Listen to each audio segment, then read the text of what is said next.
smiles in Town Hall tonight, folks, to start your happy new year. 60 minutes of fun and music brought to you by Ipana Toothpaste and Salapatica. Ipana for the smile of beauty, Salapatica for the smile of health. Fun with our star comedian Fred Allen and his Mighty Allen Art Players. Music with Peter Van Steeden, the Ipana Troubadours, and the Town Hall Quartet. And another group of anxious and eager amateurs. New voices, new music, new fun. It's Town Hall tonight.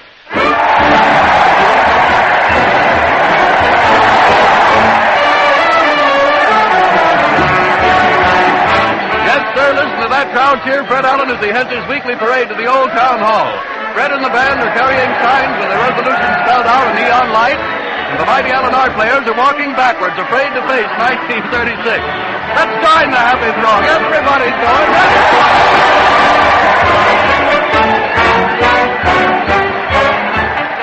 Here they come. Unhappy husband. You say you're leaving, Minnie? Breaking up our home? If you're too cheap to fix the radio, I'm going back to Mother. Town Hall tonight.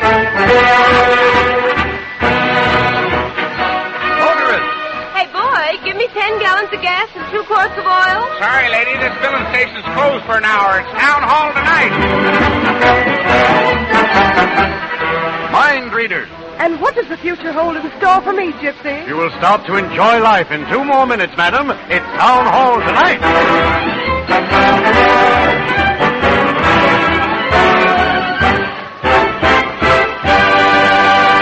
And here we are at the old Town Hall. There's Fred standing on a lighted gas stove, welcoming the crowd. Let's listen. There's no place like home, folks, but the next best place on Wednesday nights is the old Town Hall. Father, mother, sister, brother, you're all welcome, so kindly go right in. Happy New Year, Mr. Allen. Same to you, Mrs. Lucas.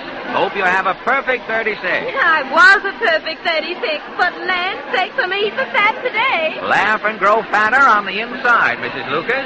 A song, a joke, some good old hope. Hurry, folks. Got your furnace going in the hall, Allen? You bet, Sheriff. The furnace is going full blast. Good. You can roast them chestnuts you've been using for jokes all year. Hold your billy, Sheriff, or I'll get your goat. Hurry, hurry, hurry, hurry. The orchestra's ready, Fred. Okay, Harry. Tell Peter we'll open with Sunny Side Up. Right-o. Let her go, Peter. Keep your sunny side up. Hide the side that's getting blue. If you have 9 sons in a row, baseball team saves money, you know. Keep your funny side up. Let your laughter come through. Do stand upon your legs, feel like 2 fried eggs. Keep your sunny side up.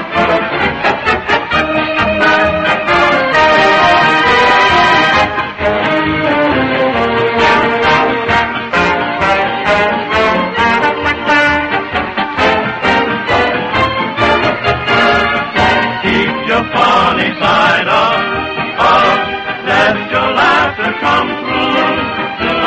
Stand upon your legs, feel like 2 fried eggs. Keep your sunny side up. Presenting that Herculean harlequin of hilarious hodgepodge and Homeric huzzah, Fred Allen in person.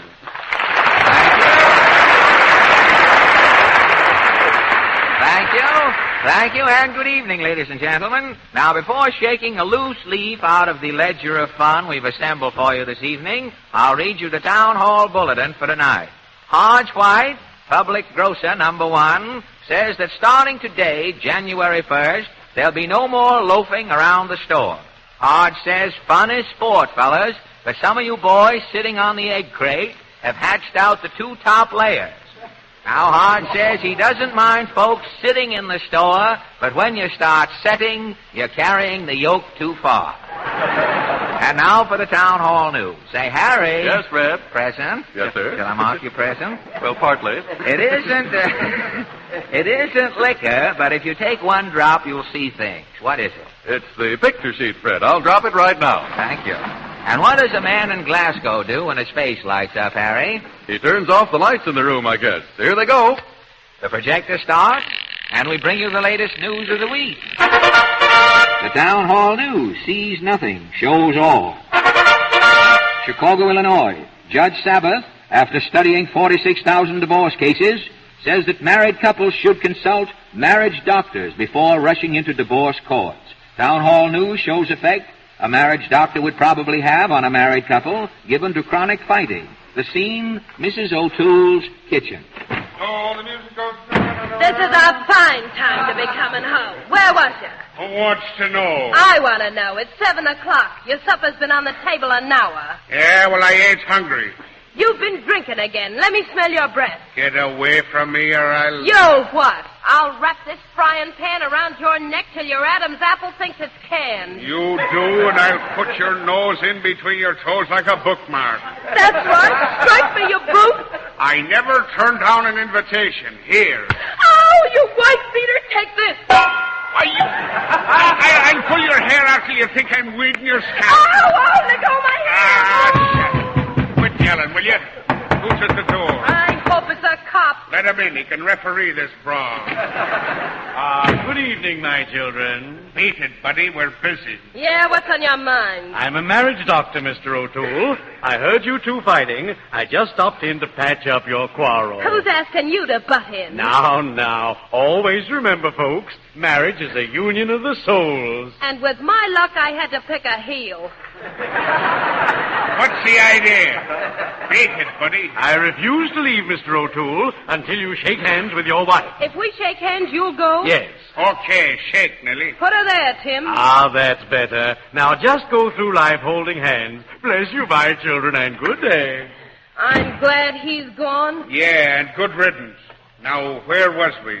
You had me by the hair. Okay, let's go. Oh, I'll pin your ears back and Radio City, New York. Town Hall News looks back on 1935. While newspapers and other radio programs bring you the highlights from the past year, the Town Hall News brings you the lowlights. A parade of nobodies, a cavalcade of those whose trivial activities in 1935 meant absolutely nothing. Bellingham, Washington. On January 2nd, Mrs. Falcon Drudge, Bellingham housewife, caught the first mouse trapped in 1935. Mrs. Drudge. Yes, I did. I smelled a rat around the house. First I thought it was my husband, but I set the trap to make sure. Well, along about midnight, January 2nd, I heard the trap shed, and I had him. Is this the mouse trap you used, Mrs. Drudge? Yes, it is. Want to hear it snap? I'd love it. Thank you. Hollywood, California. On February 4th, Man Mountain Haley released the loudest grunt emitted in any wrestling contest held during 1935. The grunt. Pittsburgh, Pennsylvania. On March 7th, Mr. Llewellyn Tidd was the first person to cough during a Theater Guild performance in 1935. Mr. Tidd. Yes, I won the Pulitzer Prize for coughing in theaters 2 years ago. Last year I had kind of a slump, but I came back strong 35. My first cough was from the balcony at the Nixon Theater during the Guild show, Taming of the Scram. It's true, Mr. Tidd. Shrew, scram, what's the difference as long as you beat it? And now, will you show us the cough that made theatrical history in 1935? Yeah, I'll be glad to. Watch out for the spray. Thank you. New York City, New York. On April 21st, Mrs. Ima Pest proved herself to be the most annoying autograph hunter unearthed in 1935. The scene, the sideshow at Barnum and Bailey Circus. It's closing time. Oh, Freak! Mr. Freak to you, lady. Could I get your autograph? I'm the armless man, lady. I know, but you write with your toes, don't you? Yes, but I'm all dressed ready to go home. Oh, I just got to have your autograph. I'm sorry, lady. I'm through freaking for the day. Maybe, but I'm not taking no for an answer. I'm simply going to get your autograph. Okay, lady. Take off my shoes and let's go. Radio City, New York. On May 9th, Ronald Twigg, local hillbilly, local number 7, was the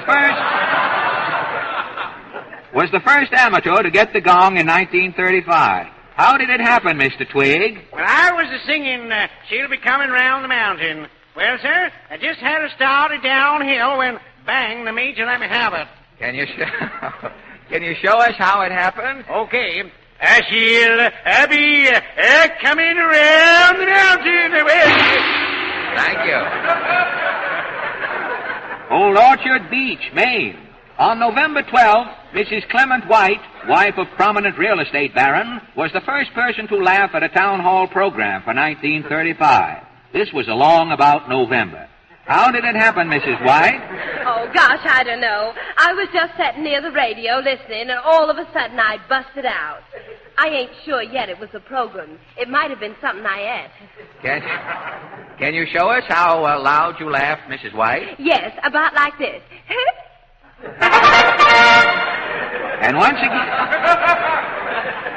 And once again, the Town Hall News brings you the outstanding sound of the week. From coast to coast, on January 1st, millions of Americans tear the last month of 1935 from their calendars. The tear.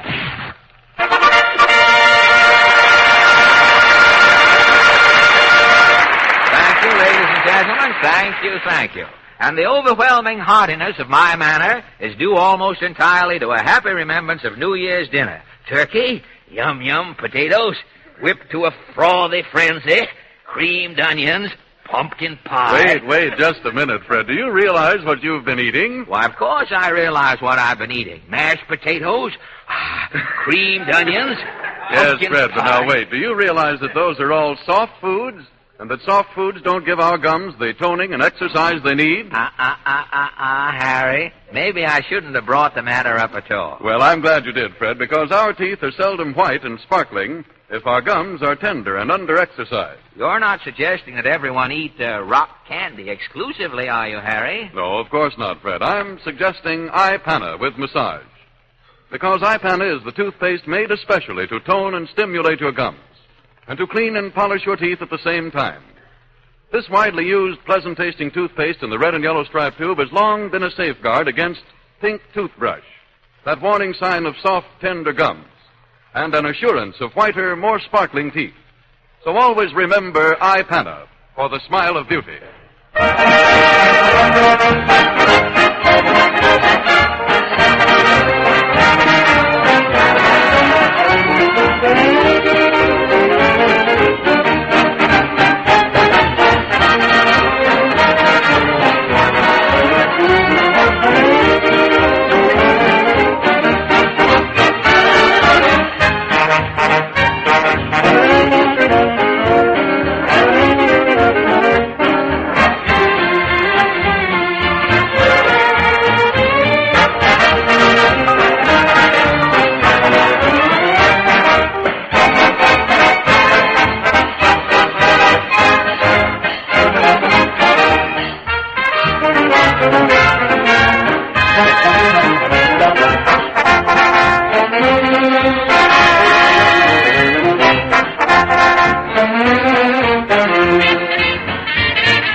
Ipanna Troubadours have just played From the Top of Your Head, so you can put your hats back on now before you catch cold, and thank you.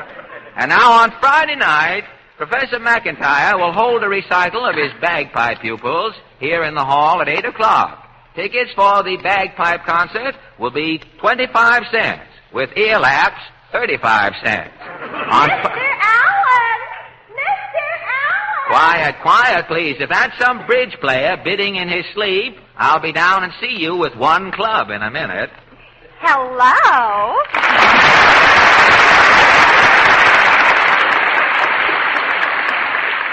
Well, sir, as I live and try not to talk like a cowboy with these shaps on my lips, if it isn't Portland. Yes, Mama's Bridge Club is meeting at our house tonight, so I thought... So what are you doing out? Are they playing with the dummy wild? Oh, Mama's Bridge Club doesn't bother with the cards. They just meet to dish the dirt. Oh, spades are always trumps, eh? Did you have a New Year's party at your house? I'll say, we had a swell time. Did your father go out to one of the nightclubs again this year? No, Papa just hit himself on the head with a bottle and rolled under a table. Well, that's one way of saving the cover charge. I'll say, Mama kept her eye on Papa this New Year's. She only let him drink cider. Well, cider isn't bad. He'll probably wake up thinking he's an apple and go looking for William Tell's head so he can sit down for a while. Papa hates cider. Mama caught him putting gin in it to kill the taste. Really? To kill the taste of the cider, huh? How did she know he was tippling? When Papa put 2 ping pong balls in the goldfish bowl and said, "How do you wet your eggs?" Mama had him. I can imagine. What did she do? Cut off his spending money? Papa never has anything to spend. He tried to get some money yesterday. Doing what? He held himself up, but he didn't get anything. Holding himself up? That's a form of insanity, isn't it? It's just as sensible as that fellow who kidnapped himself. Hey, you've got something there. That one-man bundling, hey? If people start kidnapping themselves, the gangsters are certainly going to be pretty sore about it, doing away with the middleman like that. Gosh, I don't even know who's public enemy number 1 these days. Public enemy number 1? Let me see. There's a tough midget out west. He's public enemy 3/8.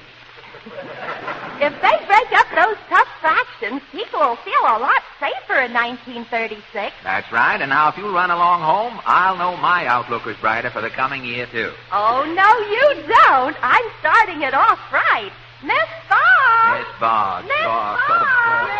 Yes, dear child. You don't need the whinny trumpets to summon me. And now the beck or cat call, and I'm at your service.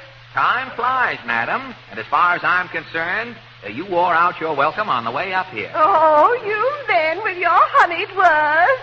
That's right, Miss Boggs. Get kittenish, and Mr. Allen can't resist you. Kittenish? Kittens don't live to be Miss Boggs' age. My dear men are like putty in my hands. There's so much goo. Miss Boggs is hot stuff, isn't she? Hot stuff? She and the Chicago Fire were hot about the same year. She's dizzy enough to be hostess in a revolving door. I'll bet you wouldn't talk that way if you knew Miss Boggs was a debutante. A debutante, I know. She came out when the Rose Bowl was a petal. Oh, that mankin flying off the handlekin. I guess that gets you, Mr. Allen. Listen, Portland, this dame looks as though she's getting alimony from the boogeyman. What does she want from me? Miss Boggs is starting a new business. What was her old business? Chaperone for Betsy Ross? No. I was debutasse captain at Shroud. I had charge of all the debutasses on the 40-cent luncheon. I'll say, and before that, Miss Boggs was a caramel feeler at Hyler's. A caramel feeler? Yes. What's a caramel feeler? It was my duty to feel all caramels to make sure they weren't too squishy. Yes. Squishy caramels get in your bridge work, Mr. Allen. And your friends get in my hair. You should give away a comb with every introduction.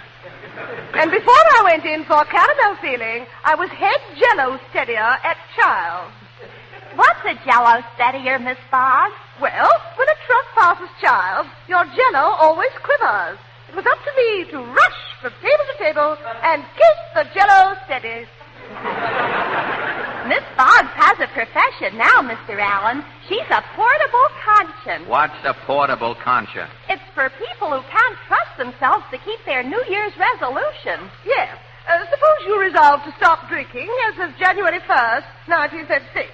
You're afraid you'll be tempted, so you hire Miss Boggs. Yes.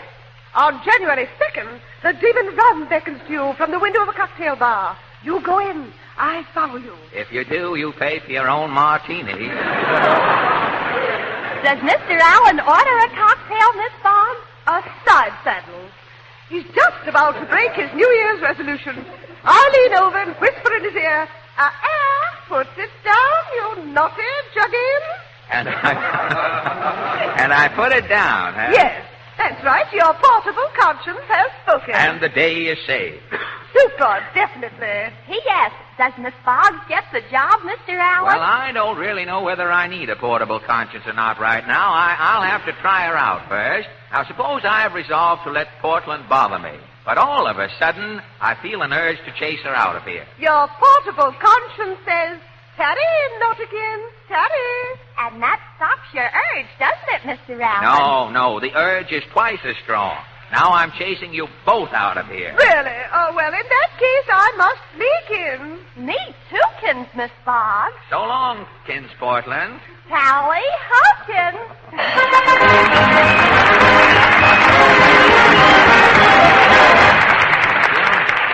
And now the Town Hall Quartet, ladies and gentlemen. Tonight the boys get aboard their merry-go-round of song, mount their mahogany steeds, and sing, "Oh, How I Love to Ride the Horses."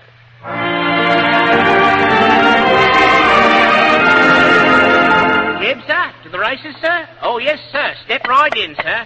You know, sir, 6 days in the week I drive me horses up and down Piccadilly, Limehouse, Strand, and all of London town. One day in the week to be at leisure I arrange. I turn me back on the horse and neck, and then just for a change I love to ride the horses on a merry-go-round, around and around on a merry-go-round. I hop up in the saddle, and like a shot I'm off, making blinking nervous specks of the other jockeys riding on the horses' necks. I've ridden all the courses on the fastest of steeds, the finest of breeds, from London to Leeds. You can have your bloomin' polo and you're riding to the hounds. I love to ride the horses on the merry-go-rounds. Oh, Margaret, well now, here we are at the track, sir. Oh, thank you, cabby. I say you should forget your silly merry-go-rounds and come along with me now for a real race with real live horses. Pick your horses, white or black. Hurry, hurry, they're on the track. Make your bets, put up your dough. Ready, boys? All right, let's go.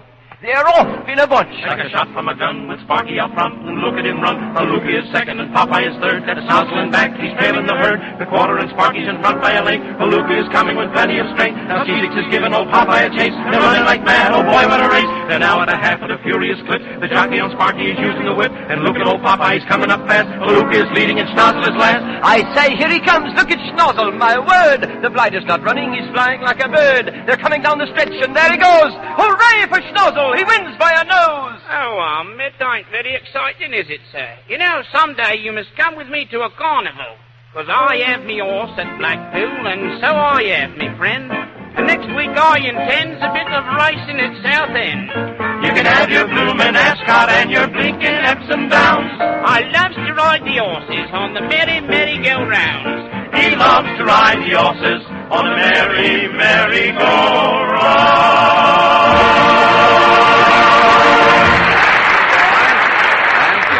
Those brass rings, Brack boys. Say, Harry. Yes, Fred? There's a gentleman here with something for you. Oh, well, that's swell. What is it? Well, it's a witness chair. A what? Now, you just climb up there and find out. The case is yours, Mr. D.A. Thank you, Mr. Allen.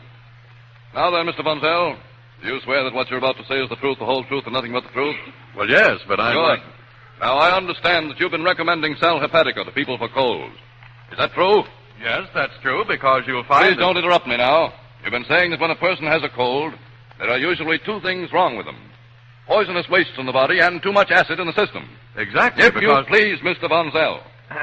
So, you've been saying take sal hepatica at the very beginning of a cold, because sal hepatica is the mineral salt laxative that does not just one, but two things.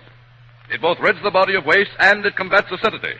Well, certainly, isn't that the scientific way to treat a cold? I'm asking the questions, Mr. Von Zell. The scientific way is to get plenty of rest, nourishing foods, lots of liquids, and to put 2 teaspoonfuls of sal hepatica in a glass of water and drink it at the very first sign of a cold. Isn't that true? Of course it's true, because... Then that's all I want to know. I thought I was right, but I just wanted to be sure. Is there anything else you want to say? Anything else? Well, just one thing. Remember sal hepatica for the smile of health.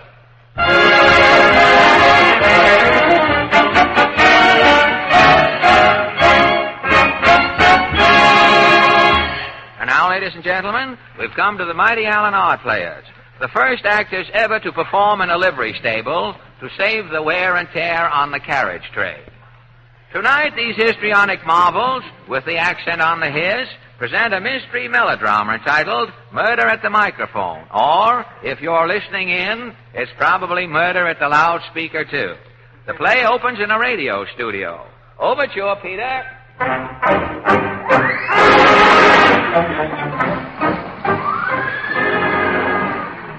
This is station WET. If you have the correct time, congratulations. And now, attention all. Captain Benny's rowboat is on the air.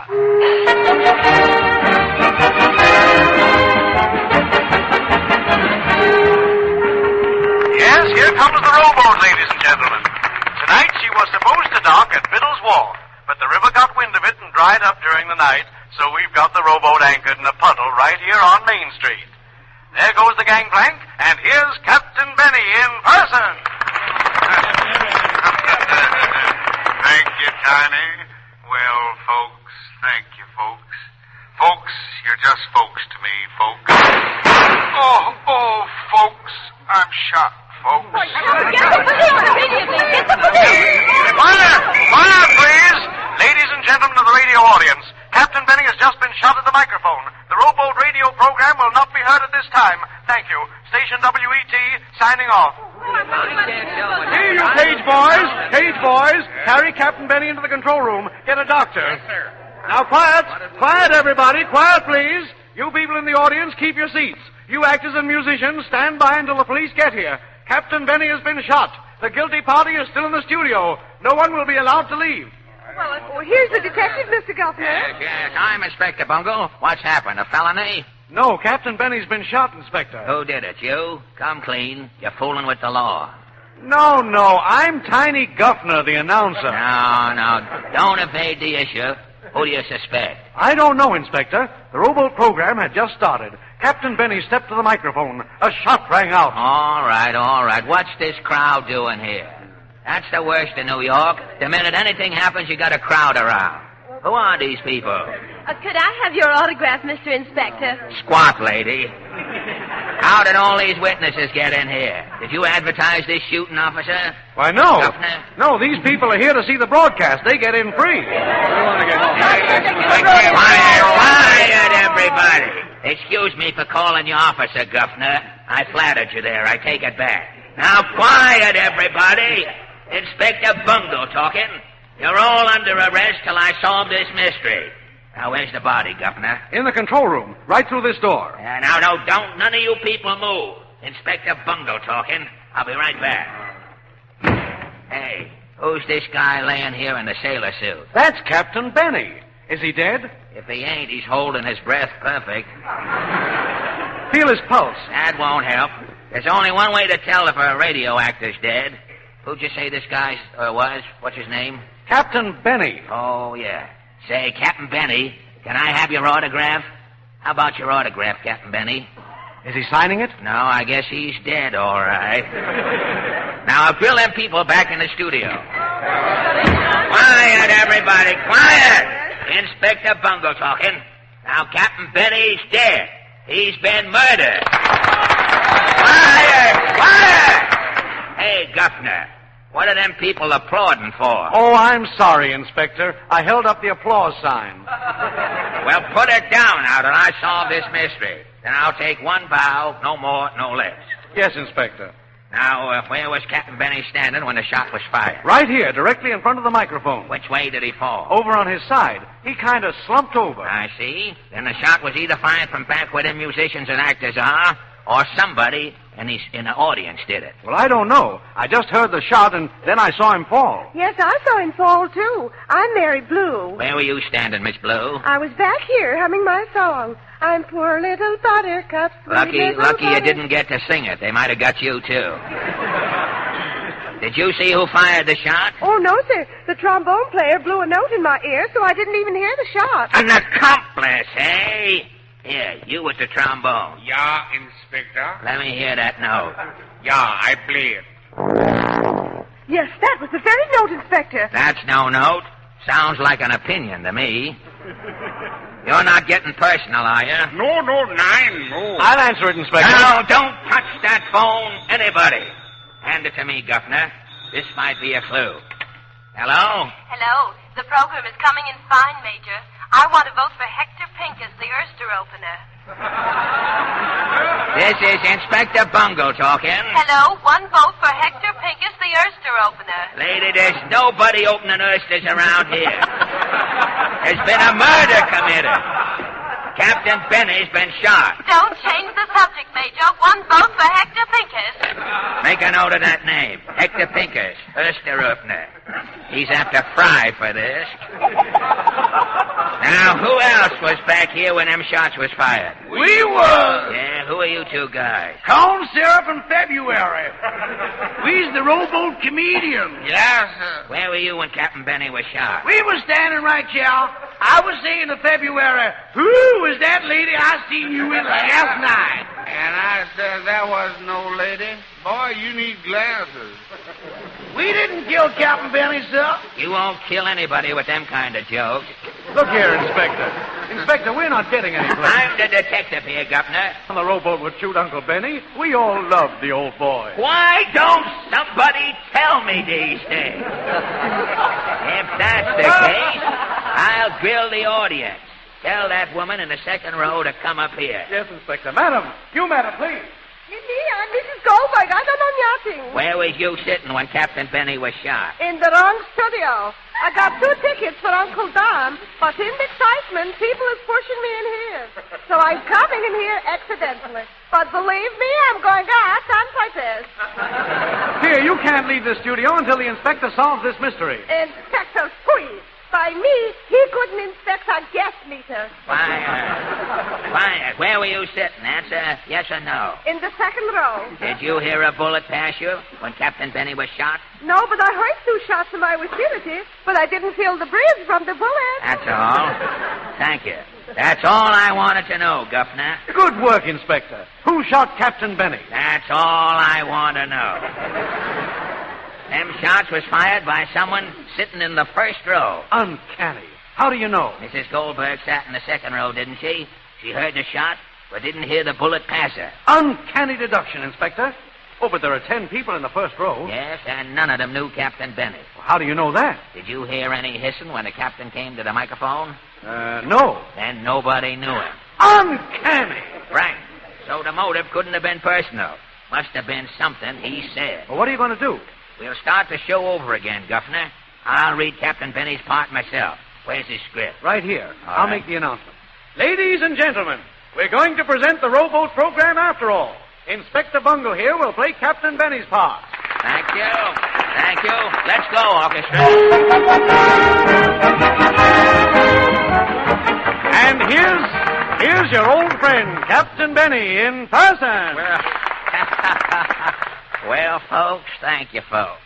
Folks, you're just folks to me, folks. Did they get you, Inspector? No. I got on me bulletproof windbreaker. Grab that little guy in the first row. Here, come back here, mister. I didn't do anything, honest. I saw you. You fired 2 shots at me. Search him, Governor. No, now, what are you doing? Here's the gun in his coat. It's still warm. Well, it ain't mine. I got on my brother's suit. You're under arrest. Inspector Bungle talking. I charge you with the murder of Captain Benny. Come on, fess up. All right. I killed Captain Benny. I couldn't help it. I tried to kill you, too. Did you know Captain Benny? No. Did you know me? No. And what's all the shooting for? It was you two saying folks. You guys on the radio were always calling me folks. Folks. Well, folks, thank you, folks. You're just folks to me, folks. You were driving me nuts. I had to shoot, folks. Come on, brother. I'll call the wagon. Folks. The man's crazy, Inspector. Every master of ceremonies ought to be shot. He may be crazy, but he's talking sense right now.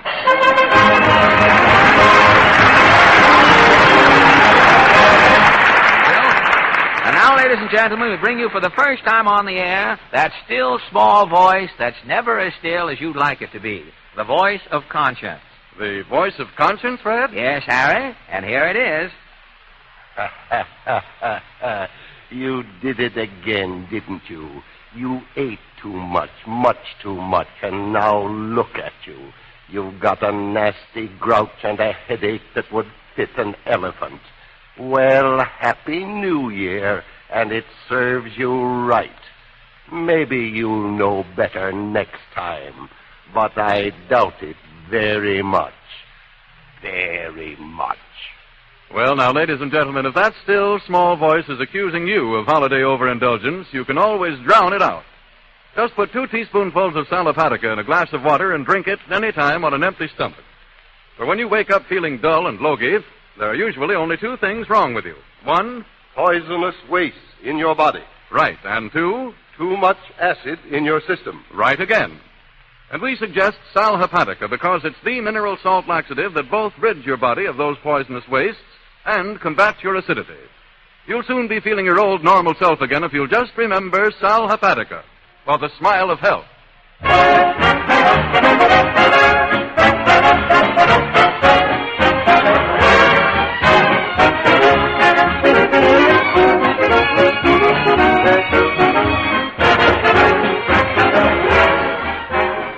Ladies and gentlemen, Town Hall continues immediately after your station announcement.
Folks, and that was No Other One, played by Peter Van Steeden and the Ipana Troubadours and sung by the Town Hall Quartet. And now here comes Fred, followed out on the stage by a group of anxious and eager amateurs ready to compete in tonight's amateur contest. Let's give them a real Town Hall reception.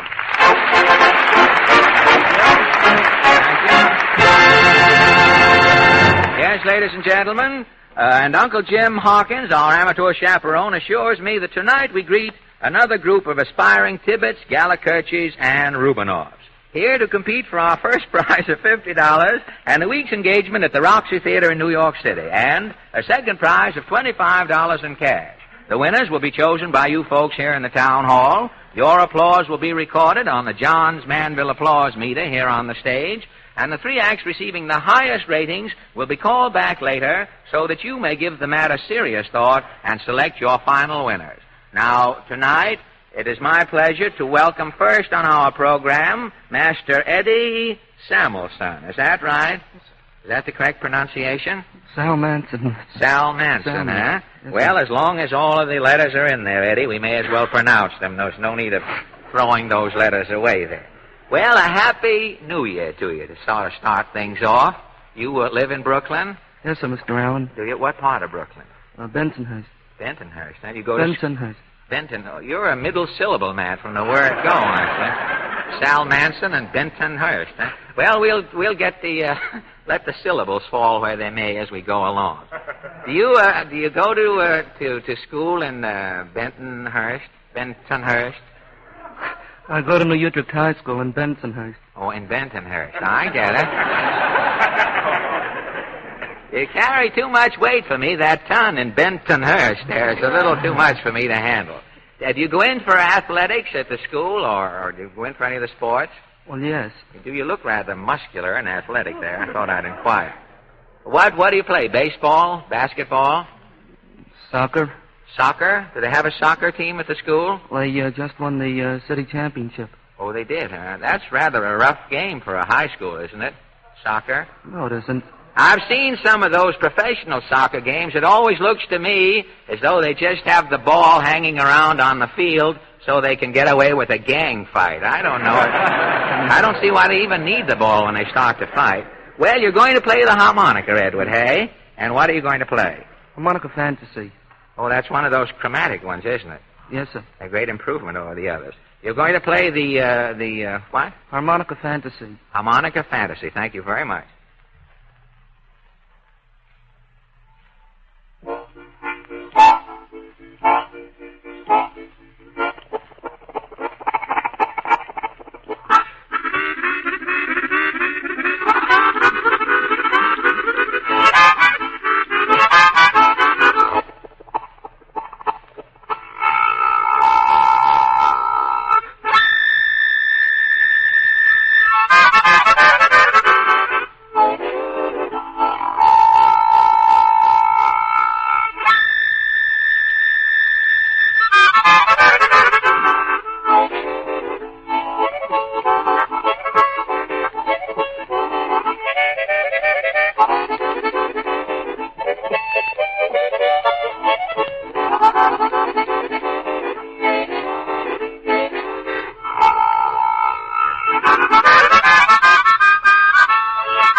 Playing Harmonica Fantasy. Thank you very much, Eddie. And now, ladies and gentlemen, I am confronted by three charming young ladies, the three Gibby sisters, also from Brooklyn. Is that right? That's right. Gibby, it sounds like past tense of Gabby, doesn't it? You girls are real sisters, aren't you? Yes. Just don't slur it off like that. I mean, after all, I wish you had two other sisters. I'd know how Dr. Defoe was going to feel about 15 years from now. You girls have what part of Brooklyn do you live? In Ridgewood. Oh, in Ridgewood? That's not near Bentonhurst, is it? I just wanted to get everything straightened out. You have a harmony singing trio?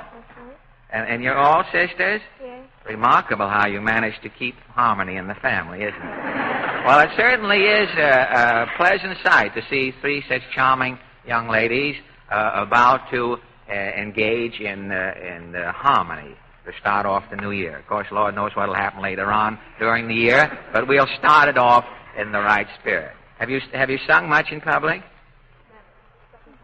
The second time, really? Yes. How do you feel about it? What would you like to do? Would you like to become professional singers later? Yes. In radio? Would you really? Well, I hope you're successful. I don't know. There's something about radio. It's the new medium of entertainment. Years ago, when there were more theaters and things, people used to go around hating the sight of actors. But today, millions of people are walking around the country hating actors by sound. They don't even know what the people they hate look like. They have to wait for television to come in. Well, what are the three Gibby sisters going to sing? You are my lucky star. You are my lucky star. Thank you very much. You go to the piano. You play the piano for yourselves too? Well, that's certainly swell. Three very charming young ladies, ladies and gentlemen. You are my lucky star. You ready, girls? Thank you.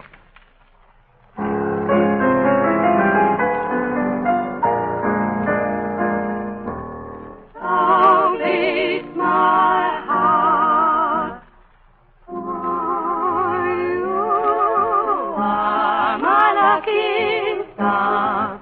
I saw you from afar. Two lovely eyes of me that were gleaming, gleaming. I was starstruck. You're my lucky charm. I'm lucky in your arms. You've opened heaven's portal. Here on earth for this poor mortal. You are my lucky star. You're all my lucky charms. I'm lucky in your arms. You've opened heaven's portal. Here on earth for this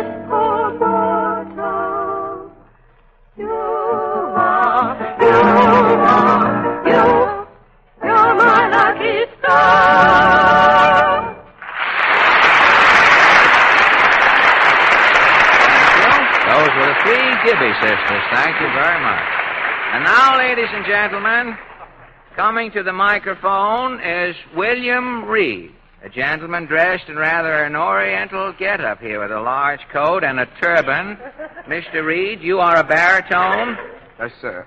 And you you don't mind if I ask you why you're wearing the turban, do you? Well, I'm a fortune teller. Oh, and This is my outfit that I wear in my profession. Oh, is it? The outfit you wear when you're telling fortunes, right, huh? I'm fortune. Don't you have the crystal that goes along with it? Well, I have my crystal visit tonight, but I have one. Well, this is very interesting. I didn't realize. When I saw the turban, I just thought, well, there's a lumpy beret, that got...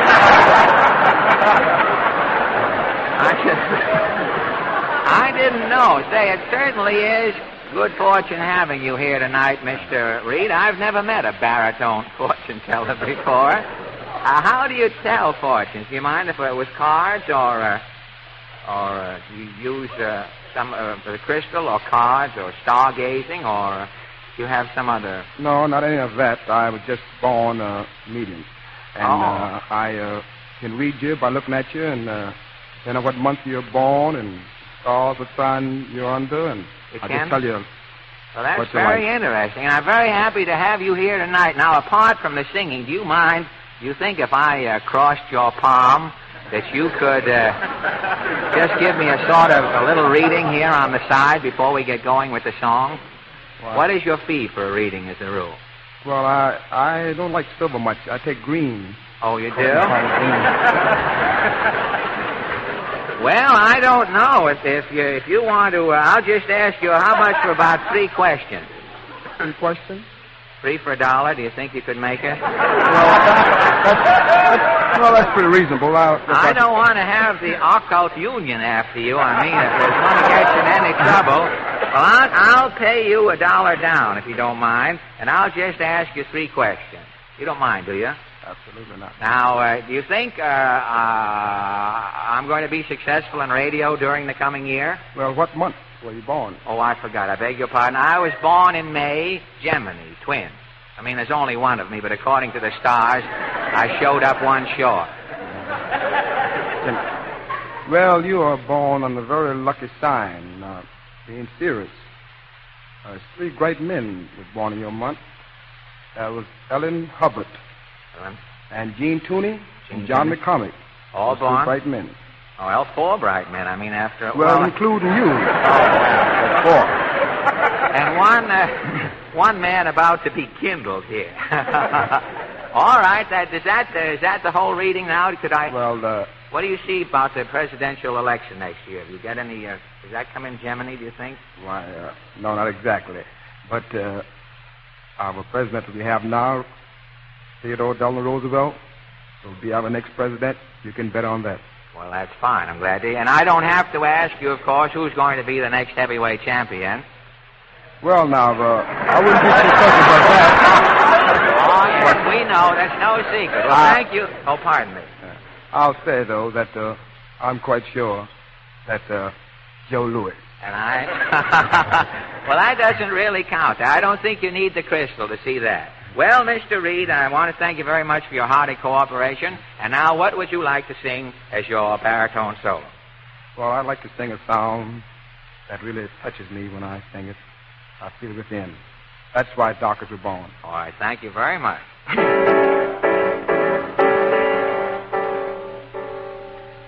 Someone had to pick the cotton. Someone had to plant the corn. Someone had to slave and be able to sing. That's why donkeys were born.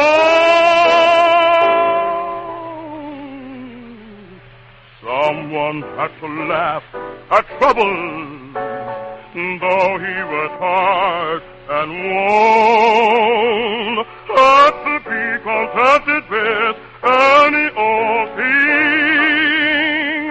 That's why donkeys were born. Come on and sing, sing, sing when you're weary and sing when you're blue. Sing, sing, that's why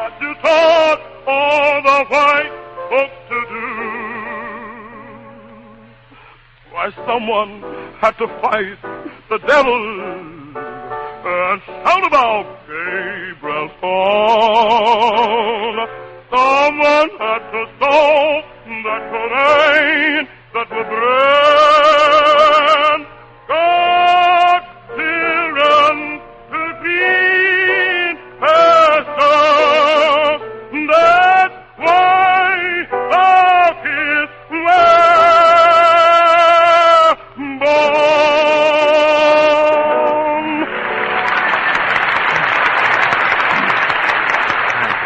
That was William Reed, the baritone fortune teller. Thank you very much, Mr. Reed. And now, ladies and gentlemen, I would like to have you meet Richard Wade.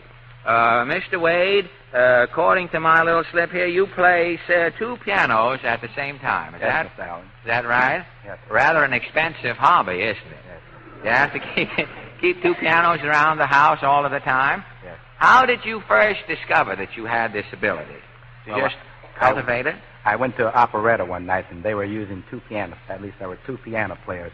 And after the operetta was over, I went up and started to play one of the pianos, and then I put my hand on the other piano, and everyone thought it was grand, so I started to play two pianos. Well, that's fine. It just came to you out of the blue, as it were. Well, what are you going to play for us tonight? The Rosary. The Rosary on two pianos. Thank you very much. While Mr. Wade goes to his two pianos here, you're all set up over there with the mic and everything, aren't you? You all right? Thank you.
Playing two pianos, one with each hand. Thank you very much. And now, ladies and gentlemen, kindly meet Miss Gertrude Goldie. Miss Gertrude Goldie from Patterson, New Jersey. Is that right, Miss Goldie? That's right, Mr. Allen. And you are a blues singer? Mm-hmm. How old are you? I'm 16. 16 years old and singing the blues already, huh? What would you like to sing? Well, I'd like to sing that new song, The Music Goes Round and Round. The music goes round and round. Well, we're very fortunate. I think it looks as though you've won before you even start. Maybe we can stop the whole thing now. Thank you very much. The music goes round and round. You put it in there and it comes out like this. Now you blow through here. The music goes down and around, whoa, and it comes out here. Now you push the first valve down. The music goes down and around, whoa, and it comes out here. Oh, I push the middle valve down. The music goes down and around, below, below, below, diddly-ho-ho. Listen to that jazz come out. Then I push the other valve down. The music goes down and around, whoa, and it comes up here. Oh, I push the middle valve down. The music goes down and around, below, below, below, diddly-ho-ho. Listen to that jazz come out. Then I push the other valve down. The music goes down and around, whoa, and it comes out here. Where? Here. Yeah. That was Miss Gertrude Goldie of Patterson. And that concludes tonight's contest, ladies and gentlemen. And now, while I look into the expressive face of the applause machine, I'm going to ask Harry to give us a New Year's greeting. Harry. To all our friends of Town Hall, both old and new, the Bristol-Myers Company, makers of Ipana toothpaste for the smile of beauty and Sal Hepatica for the smile of health, sends a sincere greeting. May you begin and end this new year in health, happiness, and prosperity. And now, while Fred is still trying to get the ratings from that applause machine, let's see what we can get from Peter Van Steeden and the Ipana Troubadours. Give, Peter.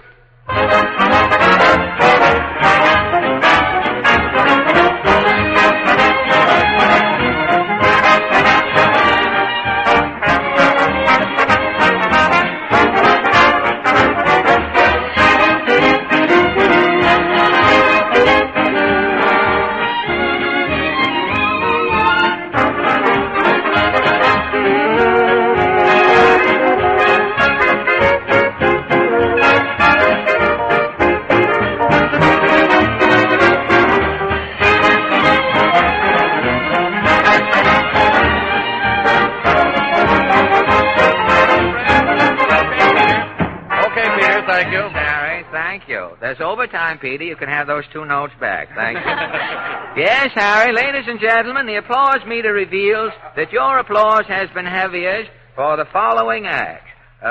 Richard Wade, the 3 Gibby sisters, and Miss Gertrude Goldie. Now, I'm going to ask Harry to hold his fine Italian molten hand over the heads of these boys and girls and ask you to applaud once again for your winners. Are you ready, Harry? All ready, Fred. Now, first, the boy from Harlem.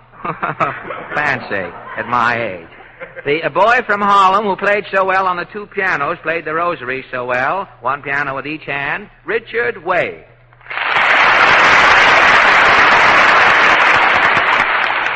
And next, from Brooklyn, New York, the 3 little girls who sang the Harmony Sisters, who sang You Are My Lucky Star, the 3 Gibby sisters. And then the little girl you heard sing last, from Patterson, New Jersey, who sang The Music Goes Round and Round, Miss Gertrude Goldie. Thank you. And what does the machine say, Harry? Thank you very much. Uncle Jim is nimble. Thank you. The first prize, ladies and gentlemen, an unusual occurrence has happened here with the applause machine. The 3 Gibby sisters and Miss Gertrude Goldie are tied for first place with decibel ratings of 77. They win the first prize of $50 in cash and the week's engagement at the Roxy Theater in New York City. I don't know how we're going to straighten this out, but as long as it's mixed up so well, I will give the second prize myself to Richard Wade, the boy who played the 2 pianos. I think that sort of even things up. I'm sorry you all couldn't win, but thank you very much for coming, and better luck.